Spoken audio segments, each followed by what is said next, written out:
Hujambo tena mtazamaji, karibu sana kwenye makala yetu ya kila siku ya Alhamisi, Kioo cha hoja, sauti ya mwananchi.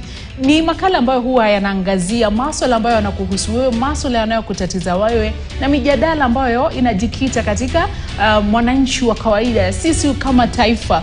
Wakati mwingine kuna hatua zinazochukuliwa na serikali. Tuseme kuna maamuzi ambayo yanatekelezwa, tukitumia mfano wa ujenzi wa nyumba za bei nafuu, kuna mjadala mkubwa ambao ulijikita pale. Kuna maamuzi mengine ambayo yametekelezwa na serikali, tuseme nyongeza ambayo ilisitishwa kwa muda, japo sasa inasemekana kwamba huenda ikatekelezwa mwezi Januari, ile kuongeza ada ya wanaotaka vitambulisho, vyeti vya ndoa na kadhalika. Vile vile tumepata mijadala mingi tu ikiendelea siku za hivi karibuni. Tumeona uamuzi ambao umetolewa na NTSA ambao sasa unajadiliwa kuhusu nyongeza ya wale madereba wanaomiliki magari, wanaonunua magari na kadhalika. Katika mijadala yote hii umewahi kuhusishwa au kushirikishwa, na kuhusishwa huko ni kwa aina gani? Ndio mada ambayo tunataka kuijadili hii leo, tukijikita katika katiba. Sheria inasemaje haswa kuhusu kuhusishwa au kushirikishwa kwa mwananchi? Tutakuwa tukikutambulisha kwa wageni wetu muda sio kwa mrefu. Ilipo kawaida katika makala haya, huwa na mwenzangu mtangazaji mwenza Rebecca Mwiruri Mulure. Beki, umetuandalia nini leo? Asante sana Zubeda, nashukuru sana kwa manake kwa sababu hii baada ambayo tunazungumzia hivi leo, sijui kama wewe umewahi kuhusishwa katika kufanya maamuzi yote ya serikali, Zubeda. Hata sijui hata kuhusishwa huku ni kwa aina gani.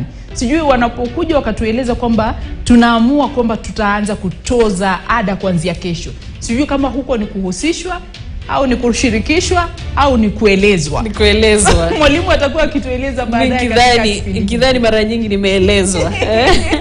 Lakini kwa pale nyumbani tunakuuliza, unatumia vipi nguvu na mamlaka uliopewa na katiba kudai uwajibikaji kutoka kwa viongozi? Je, unatumia vipi nguvu na mamlaka uliopewa na katiba kudai uwajibikaji kutoka kwa viongozi? Na swali lingine ambalo tunakuuliza ni je, mbinu zipi zitasaidia kuhakikisha kuwa mwananchi anahusishwa katika maamuzi ya serikali? Ni mbinu zipi zitasaidia kuhakikisha kuwa mwananchi anahusishwa katika maamuzi ya serikali? Umejumuishwa, na kama hujajumuishwa ni vipi ambavyo unadhani unaweza kujumuishwa katika maamuzi ya serikali? Nambari kama ada ni 22155. Nambari hii haina malipo, ni ya jumbe fupi. Mtumie, nitaweza kusoma hapo baadaye, na pia kwenye mtandao wa Twitter @Zubeda_Kananu, @RebeccaMiruri1, @KTNewsKE, ukitumia alama ya reli Kioo cha hoja. Tueleze na pia kwenye mtandao wa Facebook tupe maoni yako, tutaweza kuyasoma hapo baadaye. Zubeda. Naam, shukrani sana Beki. Bila shaka tunataka kusikia sauti ya mwananchi kuambatana na swala hili, kwa sababu tumeona malalamiko mengi hususan katika mitandao ya kijamii. Je, ni wakati gani mwananchi anastahili kuhusishwa? Na mwalimu wetu yuko studioni. Tumezoea kuona sura yake kwenye elewa sheria, lakini leo yuko hapa, bado ni masuala ya sheria. Mwalimu, hujambo? Sijambo, lakini leo siwe mwalimu, sababu leo ni mambo ya sisi watu wa chini. Naam. Leo hata nilikuwa nivue koti, lakini nikasema kwamba wacha niki, sababu ni Alhamisi. Leo ni masuala ya wale ambao ni wa chini kabisa. Naam. Je, wanahusishwa katika masuala ya kitaifa? Taratibu za sheria ni zipi ili kuweza kuhusishwa pale? Jambo la kwanza ni kwamba kuhusishwa kwako kwa kwanza ni kule kujenga serikali. Shikilia hapo. Ile kipengele cha kwanza cha katiba, sio sovereignty. Utaeleza mengi zaidi. Nikutambulishe kwa wageni wengine. Na sijui kama leo kulikuwa na memo, Tinega ndio naona hakupata. Unaona leo ni green. Leo ni green. Kulikuwa na memo. Kando na mwalimu ama kando na wakili, leo amesema tumuite wakili. Ni Sefu Thani ambaye ni katibu mkuu wa Communist Party of Kenya. Asante sana kwa kuwa katika studio zetu hii leo. Na vile vile kando yangu tuko naye Tinega Damasen ambaye ni mwenyekiti wa wafanyabiashara katika soko la Gikomba. Asante sana. Ulisema utaki nivae nguo za Gikomba. Natamani sana uwe mteja, ila nahisi ni kama mshahara wako umebanwa sana na ushuru. Ndio maana hujanitembelea. Si ndio? Na umesema ningekuwa hapa na ninio tungepiga toast kidogo. Asante sana. Kwanza kabisa, wewe kama raia umewahi kuhusishwa au kushirikishwa na serikali katika maamuzi yoyote? naomba niwe mkweli. Sijawahi kuhusishwa kwa njia moja ama nyingine. Na kuhusishwa huku wewe unakuelewa vipi? Mara nyingi sisi kama raia wema huwa tunafahamishwa au tunaelezwa, kwa sababu maoni yako hayabadilishi chochote, hayaongezi chochote. Walichokipanga ndicho kitakachofanyika. Wewe binafsi umewahi kuhusishwa au kushirikishwa katika maamuzi yoyote? La, sijahusishwa, lakini pia nimesikia tukisema kuhusu kushirikishwa ama kupatiwa sauti kama wananchi ya kuzungumza. Na mimi naona kwamba hata hatufahamishwi, tunaamrishwa. Kuanzia kesho asubuhi tutaanza kulipa ushuru fulani, tutaanza kutozwa ada fulani. Kwa hiyo hakuna hata kushirikishwa, hata kuelekezwa, ni kuamrishwa. Hiyo ni kuamrishwa. Kwa sababu naambiwa kuanzia kesho wakati fulani jambo fulani litafanyika. Kwa hiyo hakuna sauti ya wananchi katika uongozi, katika masuala ambayo yanaendelea katika nchi. Na pia tunaona kwamba itikadi ama promises tuseme ambazo wanasiasa wanatumia wakifanya kampeni zao hazionekani, kwa sababu itikadi kubwa ambayo serikali ya sasa ilitumia ni kusema kwamba ni serikali ya watu wachochole na inapigania sauti ya wananchi, sauti ya wanyonge, sauti ya wale ambao ni wa tabaka la chini. Lakini kitu ambacho tunaona sahihi ni kwamba tabaka la chini limefinyiliwa sana na watu ambao wanaendelea ni hawa wa tabaka la juu, kwa sababu ukiona katika ushuru ambazo zinatozwa, ada ni za wananchi wa kawaida. Ukiangalia ile Finance Act ambayo ilipita, wananchi wengi wangependa kuhusishwa kwa sababu ni wao, ni sisi kama Wakenya ambao tunaenda kulipia hizi gharama. Lakini hakuna mambo ya kuhusishwa na kama tuliona rais juzi alikuwa amevaa mshipi, na hii mshipi ni kama 5,000 ya US dollar. Na anasema kwamba pia sisi hatuna uhakika, hatuwezi kudhibitisha. Haya sawa. Hatuwezi kudhibitisha, lakini anasema pia sisi tujifunge mkanda, lakini huu mkanda unafaa kuonekana sio kwa wananchi peke yake, lakini pia kwa viongozi. Na tutumie itikadi ambayo tumekuwa tukisema kwamba hii ndio itikadi ambayo inatuelekeza katika siasa zetu, katika maisha yetu ya kila siku, pia katika mambo ambayo tunataka kufanya katika nchi hii. Naam, na ndiposa tukamuita mwalimu wetu wa masuala ya sheria aweze kututoa tope sikio kuambatana na swala hili. Na ndio pale alikuwa akituelekeza hata katika kifungu cha kwanza cha katiba. Mwalimu, maneno matatu yamejitokeza: kuhusishwa, kushirikishwa, kufahamishwa na kuamrishwa. Kwanza ni manne. Haswa dhamira ya katiba ilikuwa nini kuambatana na swala hili zima? Katiba kipengele cha kwanza kinasema nguvu zote za taifa ziko mikononi zako wewe, sio kwa serikali. Wewe, sovereignty ya watu iko kwako. Ile nguvu zile uweza kuwa exercised kwa njia zifuatazo. Directly, wananchi wenyewe wanabeba matawi, wanabeba marungu, wanafanya nguvu vile wanavyotaka.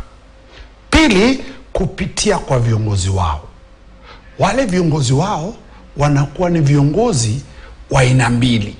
Viongozi ambao wataenda kuunda serikali ambayo inaitwa executive.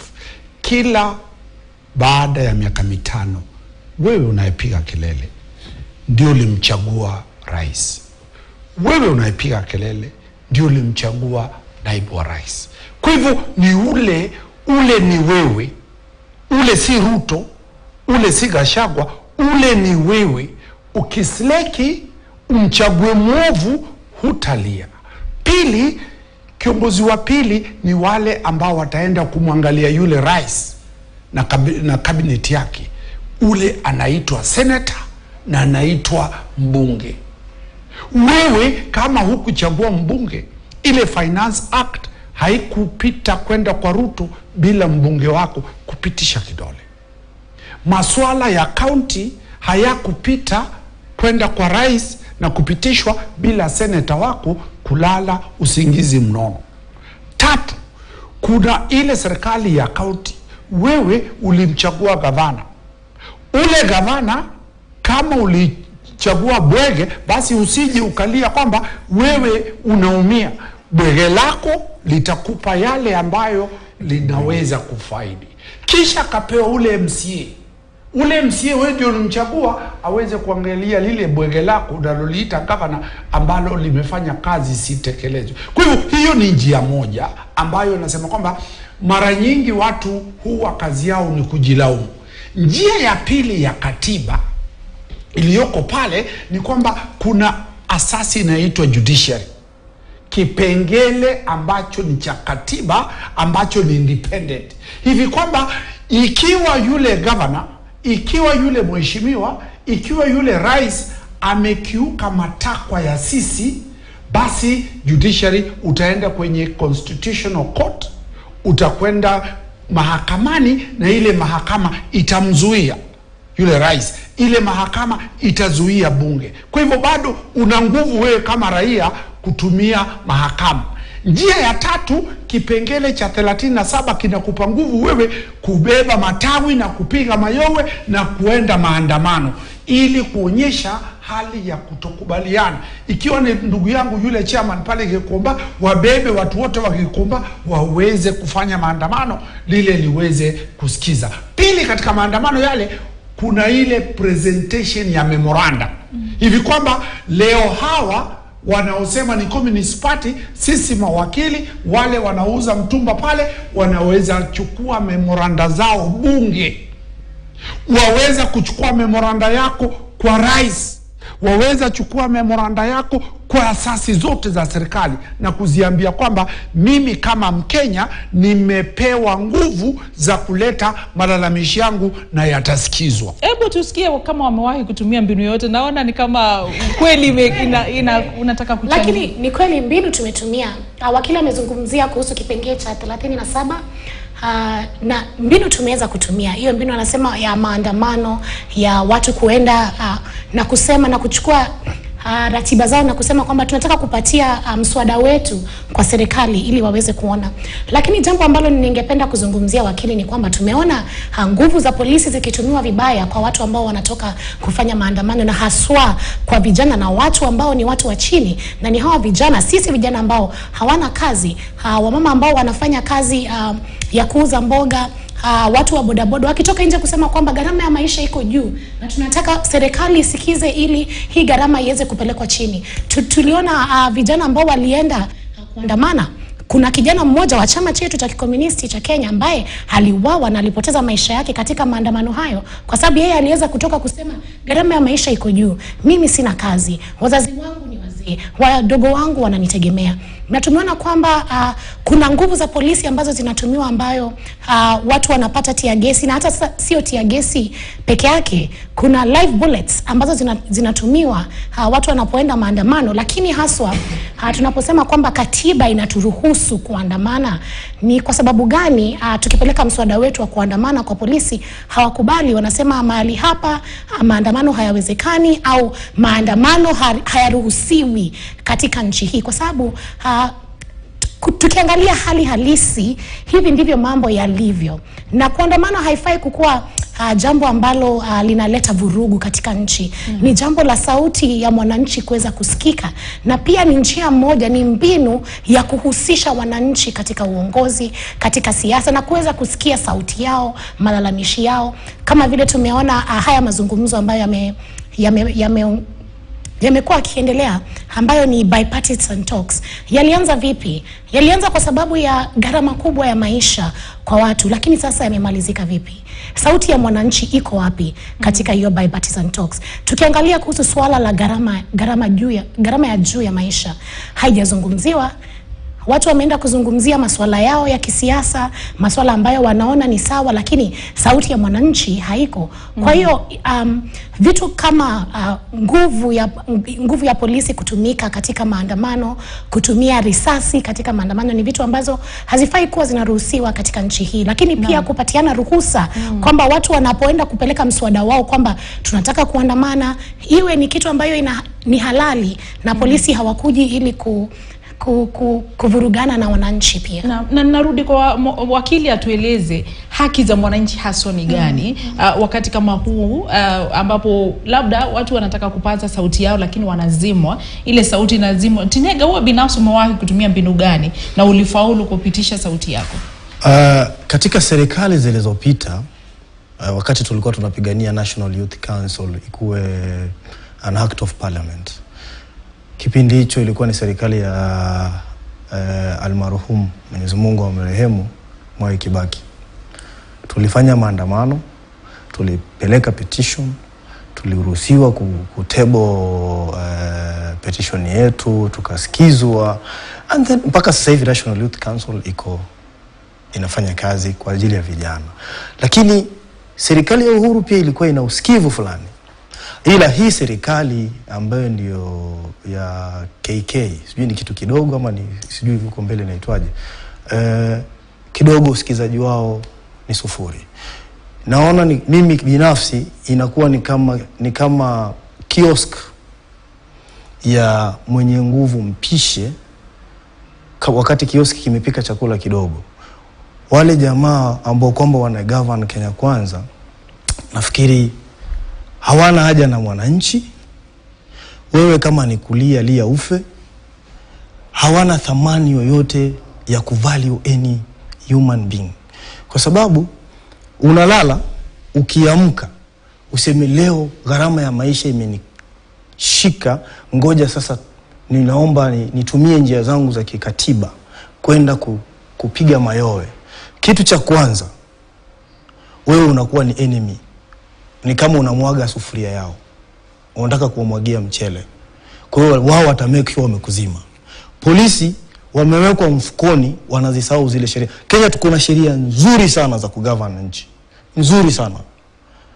Lakini my elder brother hapa, wakili, atakubaliana na mimi kwamba leo hii uchukue petition, barua, uende upelekee polisi kwamba tutakuwa na maandamano ya amani kutoka point A, B, C, D, tutamalizia kupeana petition sehemu fulani.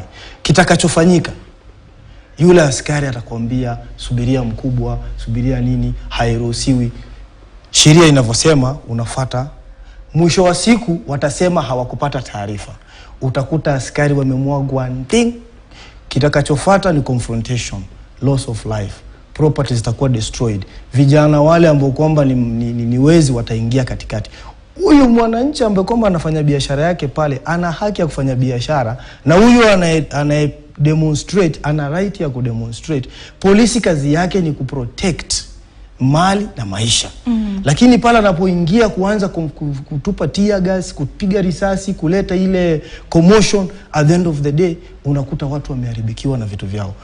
Tukija kwenye sekta ya my big brother hapa amezungumzia kwamba sheria inaitwa judiciary ambao ndio custodian of the law. It is too expensive for common mwananchi. Mimi sasa hivi nikija kuenda kwa ofisi ya ndugu yangu mkubwa, nimwambia bana mimi nahitaji kufanya 1 2, yeye nyumba anayoilipa nahitaji kulipa, akiniwekea gharama zake mezani sitoweza kuzimit. Na yuko hapa tumsikize. Mwalimu ataizungumzia mwenyewe. Kwa hiyo gharama ya kupata haki Kenya hii imekuwa ni equivalent to hell. Haiwezekani.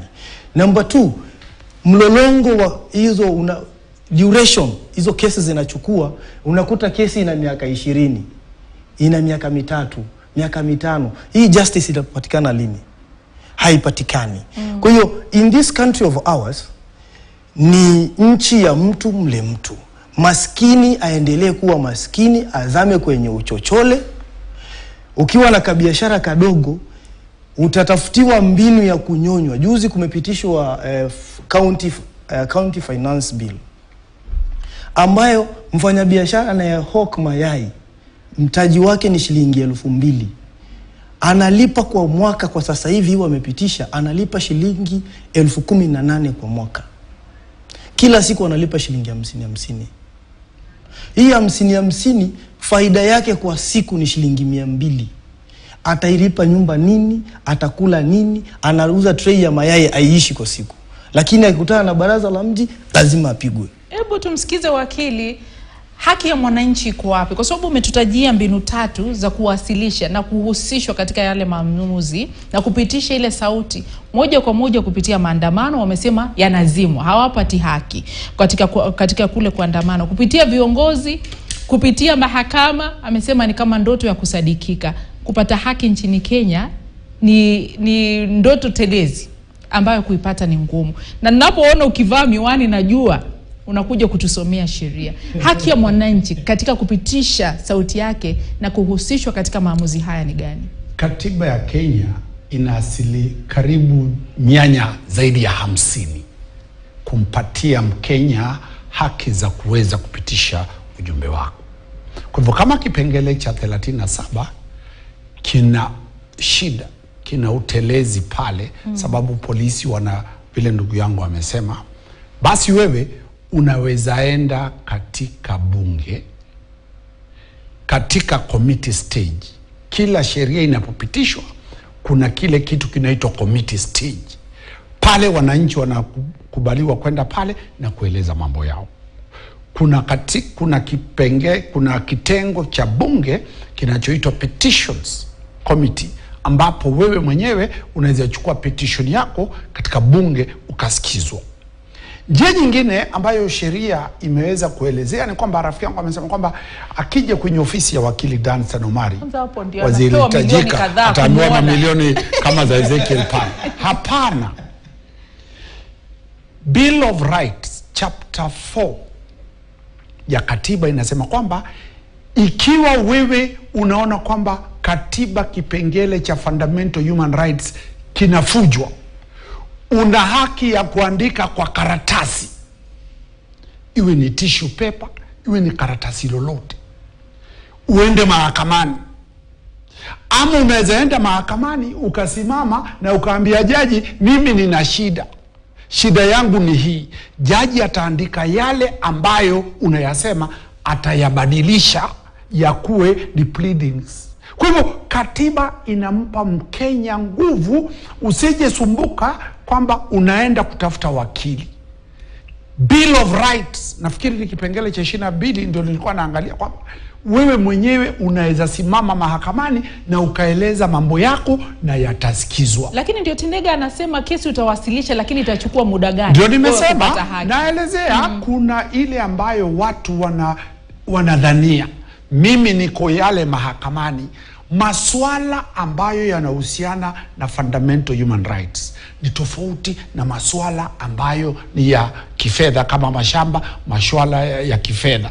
Zile constitutional petitions hazikai zaidi ya mwaka mmoja kumalizika. Kwa mfano, jana nimekwenda kesi ya Nyakango, ishaamuliwa, asharudishwa kazini. Kwa hivyo zile petition ambazo zinahusiana na maswala ya fundamental human rights, Wakenya nisikize, tusije tuwe na ile taswira ya kitofauti. Kesi zingine zina dorora, lakini swala ambalo linahusiana na human rights litasikizwa haraka iwezekanavyo, na gharama ya kufaili zile kesi ni ndogo. Mara nyingi hakuna, ni pesa kidogo sana, sababu zile ni mambo za kulinda haki za kibinadamu. Tukitoka hiyo njia ambayo nimeelezea, pia kuna njia hizi zifuatazo. Kama rais ndiye anakusumbua, kuna impeachment. Kama ni governor, kuna impeachment. Kama ni MCA, kama ni ni ule mbunge, kuna zile ambazo katiba imesema recall clauses. Utawaita wale watu waondoe zile viti za kuwasumbua. Kama ni wale ambao ni maafisa wa serikali, kwa mfano kama ananiambia kwamba polisi ni wabaya, nani ni wabaya, kuna vitengo tofauti zinaitwa independent offices and commissions ambazo zimetengwa. Ikiwa ni polisi wana shida, basi unaenda kwa IPOA, unaweka complaint yako pale. Ikiwa ni polisi wanakusumbua, unaweka kwa National Police Service Commission. Ikiwa ni mfanyikazi yeyote wa serikali, kuna mtu anaitwa Kenya Human Rights Commission, kuna mtu anaitwa Ombudsman, wako pale. Kwa hivyo mimi kama wakili sitaki kuangalia hii topic kulingana na serikali ya Ruto, serikali ya Kibaki. Mimi naelezea kwamba kuna njia ambazo sisi kama Wakenya tulijipa. Iwapo njia hii inafungika, katiba inakufungulia njia zingine.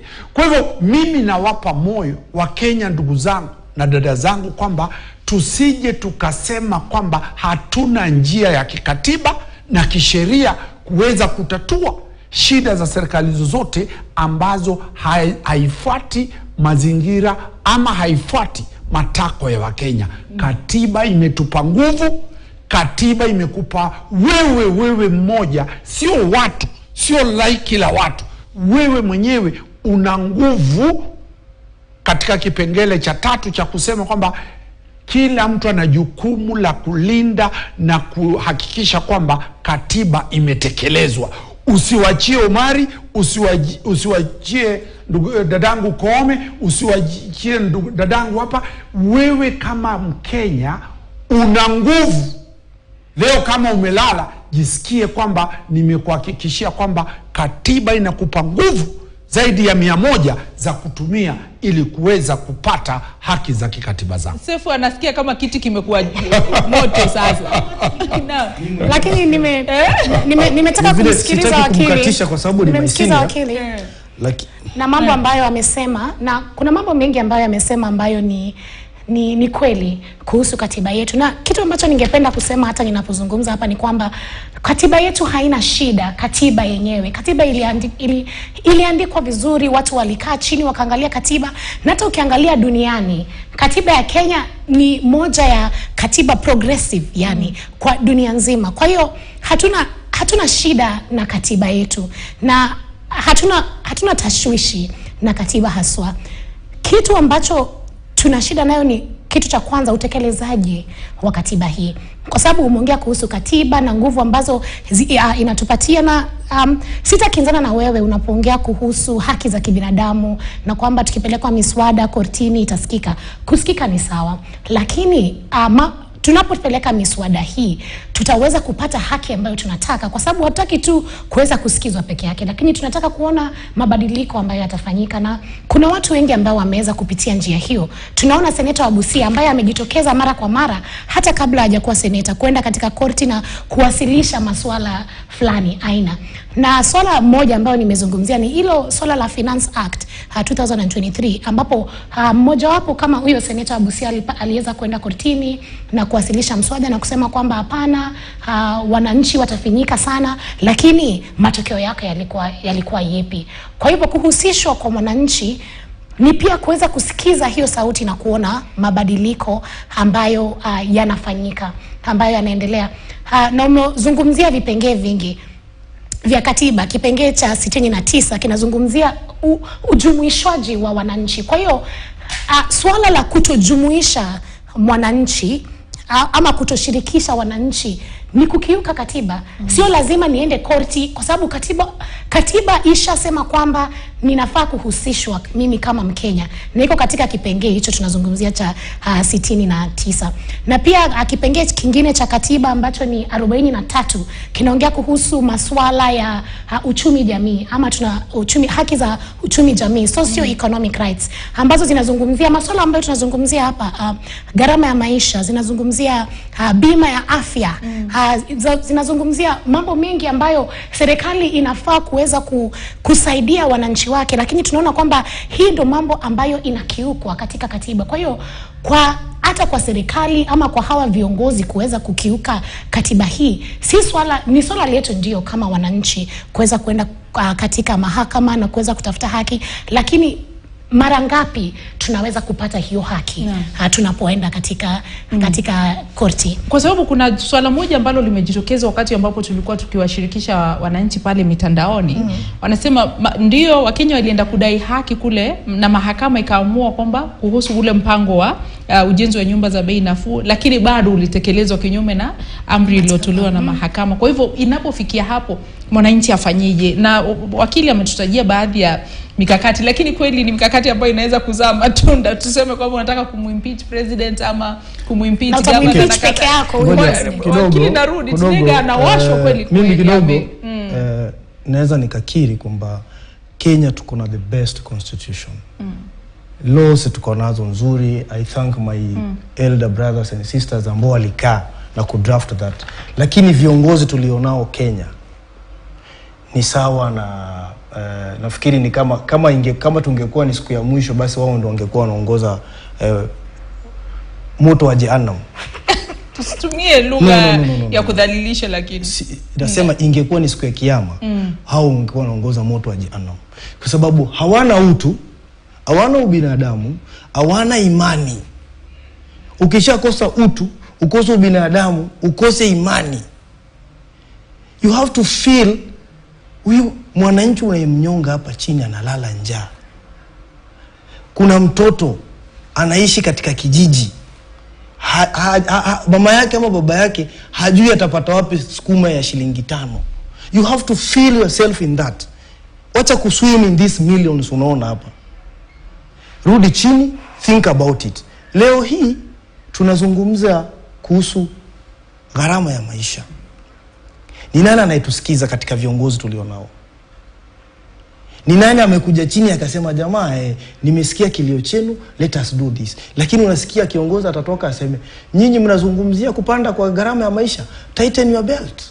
Yes, tighten our belt. Tutapunguza kula. Kama tulikuwa tunakula mara 3, tutakula mara 1.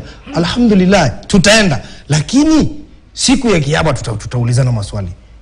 Number 2, wewe unakula mara 1 kama mimi? Mshahara wako hupo? Fikiria mimi ndio niweze kulipa huu ushuru, nchi iweze kwenda, niko proud kulipa ushuru hata nifanye kazi zaidi, lakini umeniweka njaa, nitapata nguvu ya kuproduce? Sitapata. Umepandisha mafuta. Kiongozi wanasema msitegemee mafuta ishuke anytime soon, paka next year. Ilipanda ikupanda. Wakenya tukapiga kelele mafuta. Finally watu wa bodaboda wakafanya maandamano. Walikula rungu, wakakula tear gas, wengine wakavunjika miguu, wengine mpaka leo watembei, wako ndani. Mtu alikuwa analilia nini? Alijaribu kutumia sheria ya katiba kulilia haki yake. We agree we have the best. But nani ambayo kwamba atatusikiza sisi kama Wakenya? Leo hii tunaangalia gharama ya nyumba. Unatuambia unatujengea nyumba. Tunashukuru, ni mradi wa taifa. Lakini hii nyumba zinaisha lini? Tutakula nyumba au tunakula chakula? Kuna zile primary needs lazima ziwekwe kwa meza. Mimi nikiwa nimeshiba, hii nyumba nda make sure nimebeba block nitapandisha. Lakini sijala ndio nipate mshahara nataka nifanye kazi. Leo hii tunaangalia NTSA imetoa makataa mapya. Wanaenda kwenye discussion, mara kitambulisho.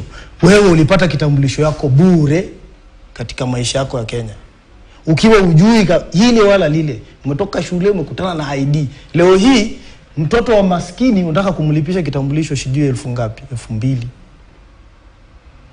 2000. Uone kama tumekosa ubinadamu. Shikilia hapo.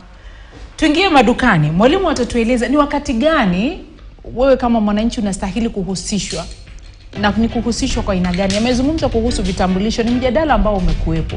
Lakini mwananchi anahusishwa wakati gani? Wakati yale mapendekezo yametolewa au kabla ya yale mapendekezo kutolewa? Na ndipo sasa tukakuuliza, je, unatumia vipi nguvu na mamlaka uliopewa na katiba kudai uwajibikaji kutoka kwa viongozi? Je, unatumia vipi nguvu na mamlaka uliopewa na katiba kudai uwajibikaji kutoka kwa viongozi? Na je, mbinu zipi zitasaidia kuhakikisha mwananchi anahusishwa katika maamuzi ya serikali? Je, mbinu zipi zitasaidia kuhakikisha mwananchi anahusishwa katika maamuzi ya serikali? Tunafuatilia jumbe unazozituma kwetu hapa studioni, tutakuwa tukizisoma muda usiokuwa mrefu. Tuingie madukani, tutarudi na mengi zaidi, na kusihi siende mbali.